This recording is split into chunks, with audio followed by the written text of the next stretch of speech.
I was a part of the team that worked with the priest or with Father Quinlan to put together our masses for Sunday, but particularly themes for special holy days and holy weeks that we had. I had read the diaries of Nat Turner, and even though he was one of those sort of Pentecostal people that God talks to directly, he heard voices, he couldn't read or write because the white people wouldn't let him. But he led a slave rebellion, way I think in 1831, I forget exactly, and he was put on trial and condemned to death in Cortland, Virginia, which was about 25 miles away. The liturgy committee worked together on putting together kind of a series. So it didn't just start on Palm Sunday or Good Friday as we looked at the character of Nat Turner in terms of how we would kind of have a theme for his life. It started at the very beginning as we started the season, the Lenten season. So the liturgy committee and I went out to dinner, to lunch, and we traveled all the way to where Nat Turner had been condemned. We went to the library and did research. Yeah, I knew what I was getting into.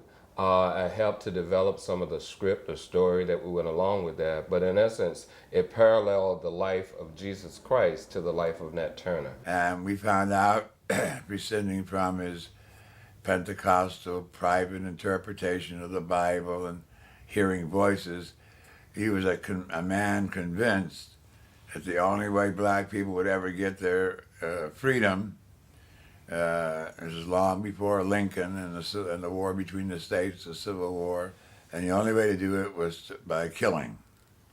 It was an extreme measure, but it was an extreme motivation. So I read the whole story and did more research and said, taking into account his moral, subjective conscience, he followed it, which is a Catholic principle. You must follow your conscience even when it's erroneous. And I said, we have to do Nat Turner. And for some people, that became a real challenge because certainly what we know about Nat Turner was that he was a guy, as I said, who led this insurrection, led basically a revolt on which some people were killed as a part of that.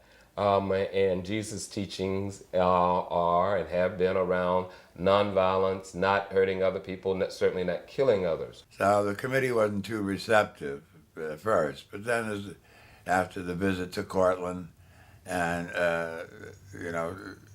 they said, yeah, we should do something to wake the people up. You know, if you think about this kind of church in particular, but specifically the Catholic Church, having those kind of messages, images come to life in the parish or in church almost seems to be unreligious or non-Catholic. So we took Nat Turner, a long way from 30 Common Era when Jesus died to the black culture of 1831, slavery, and the contemporary semi-liberated condition of black people in the United States.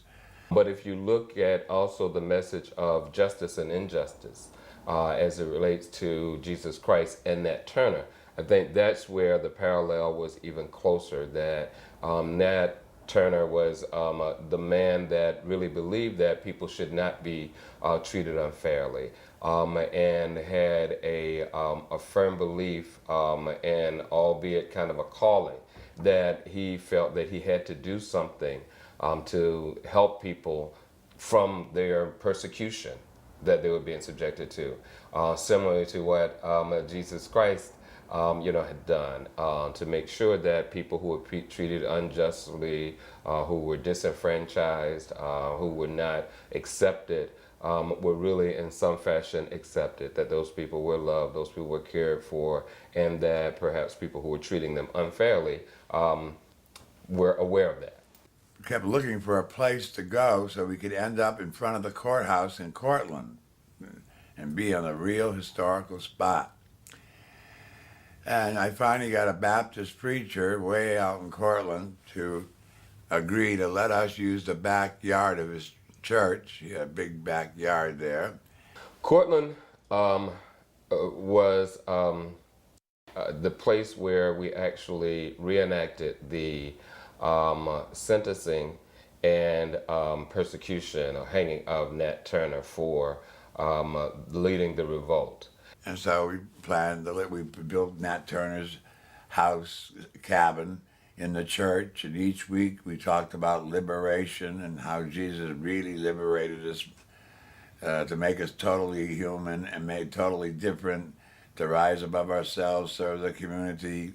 He liberated us from sin and all our not dark, I shouldn't use that word, but all our sinful tendencies, our weaknesses, etc., fit in perfectly with the Lenten theme of trying to reconvert yourself for the 6.5 weeks of Lent, as the Catholic Church has been doing since the 2nd century.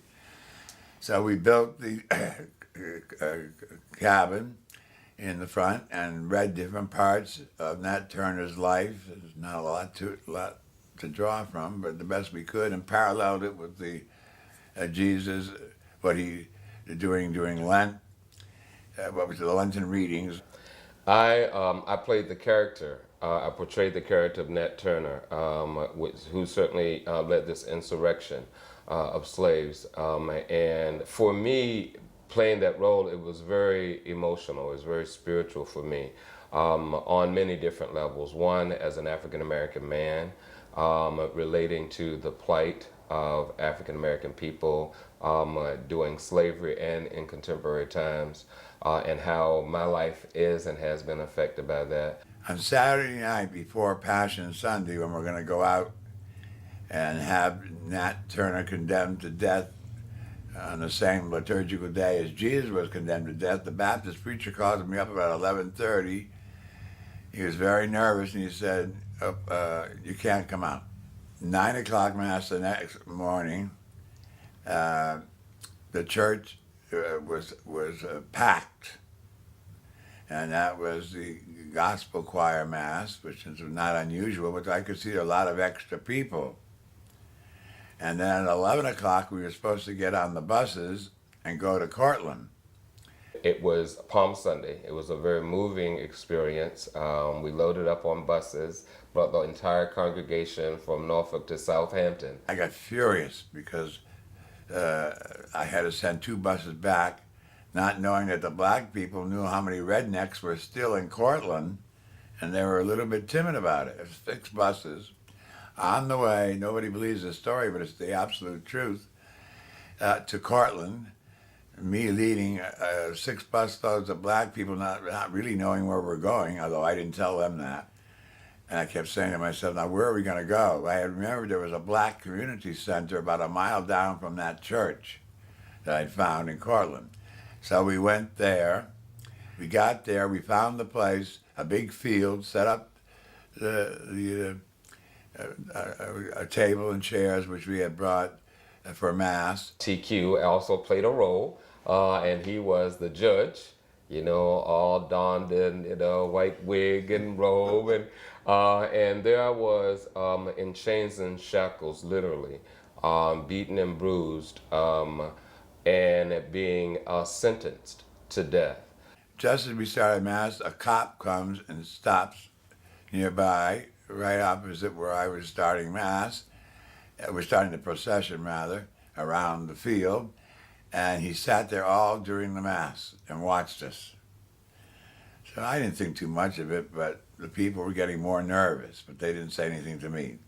There was a truck I remember riding by us that had a Confederate flag on it, and people yelled out some things to us. And even as we were in the area where we were actually reenacting this event, people came by and yelled out different kinds of epitaphs and things like that. So after communion, then we were supposed to get back on the buses, go to Cortland, stand in front of the courthouse. I had a judge's wig, and Phil Lucas was dressed up as a slave with chains and everything. It was really fit together.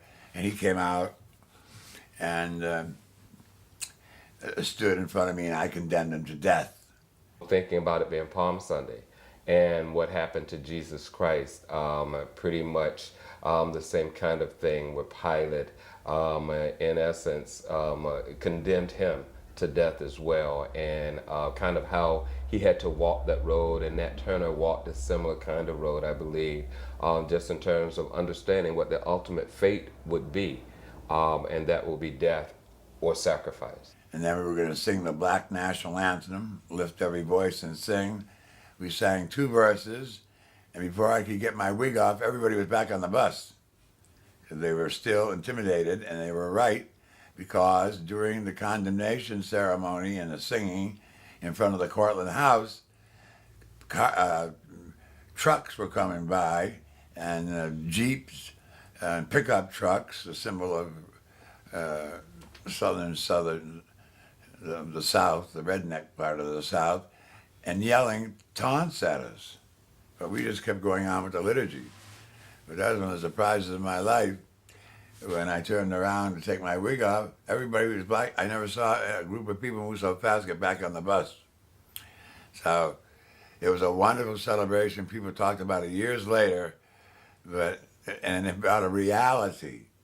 Just as Jesus was condemned to death by a terribly hostile crowd of Roman soldiers and a few, well, they weren't at the trial, but at the first trial of the high priest, a couple, just 2 or 3 Jewish leaders, and then of course the taunt of the soldiers and the average person in Jerusalem in those days just thought Jesus was another criminal going to death with 2 other guys. They didn't have any idea this is the Son of Man, the Jewish Messiah. They didn't recognize him because they had different ideas. They had materialistic ideas. And of course, Jesus ended up on the cross in public disgrace, naked for hours, and dying a horrible, horrible death by asphyxiation. They used to emphasize putting the nails in the criminal's feet and hands as the torture. That was nothing compared to the torture of your body slowly sagging forth, even ripping your veins and sinew. What you died of was asphyxiation, slowly, and he finally died, and we all know that story. So, to me, the parallel was perfect, no matter what you think about Nat Turner.